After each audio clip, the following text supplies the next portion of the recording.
Good afternoon. My name is James Campbell. I'm Managing Director of Botswana Diamonds plc, a London AIM and Botswana Stock Exchange listed company, talking from Gaborone in Botswana at the Botswana Mining Investment Conference. It's great to have you, James. Just wanted to ask you a few questions. To start off, I wanted to know what is the outlook of the mining industry in the Southern African region, especially Botswana? I think the outlook is positive for two main reasons.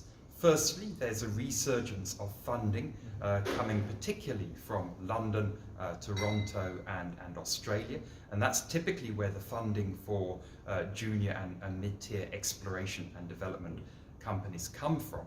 And secondly, Botswana still is the #1 country in Africa from a Fraser Institute perspective in terms of mining attractiveness, and South Africa is fast catching it up.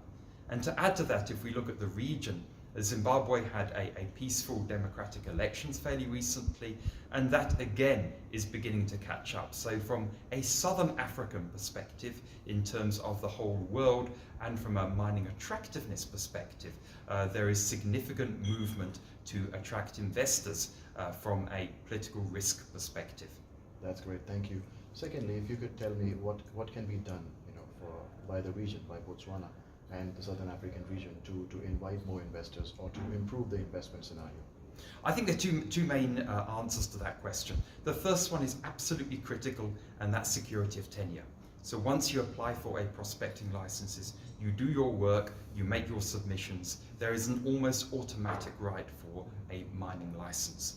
What is an important component of that, in which I think countries could do perhaps more work, is to provide quicker turnaround times, whether it's a positive or a negative response, in terms of prospecting license applications.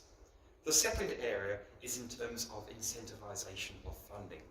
One of the main reasons why the Canadian exploration industry is so prolific is they have the flow-through share scheme, which provides significant tax incentives for investors to invest in exploration and other stocks. South Africa has the 12J scheme, which sadly has not worked out in the way it was intended. Botswana and Zimbabwe don't have equivalents. So my call to the governments of Botswana and Zimbabwe is to try and emulate or perhaps do something better than the Canadian flow-through share scheme, and in South Africa to get the 12J back to its roots, to incentivize in local investors investing in local exploration. Excellent thought. Thank you so much. Lastly, just to conclude, may I know your feedback or your comment about the way a Mining Investment Botswana event was handled? Well, the Mining Investment Conference has been a fascinating conference in terms of the interaction between financiers, government, industry and suppliers. It's been intimate in a way you can actually have the detailed discussions mining companies such as myself like to have with those three communities.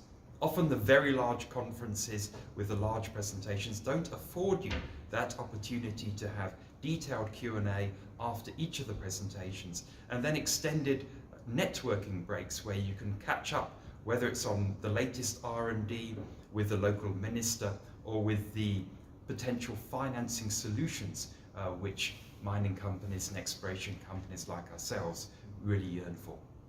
Thank you so much for your feedback, and it was great having you at the event. Thank you. Thank you very much indeed, and all the best.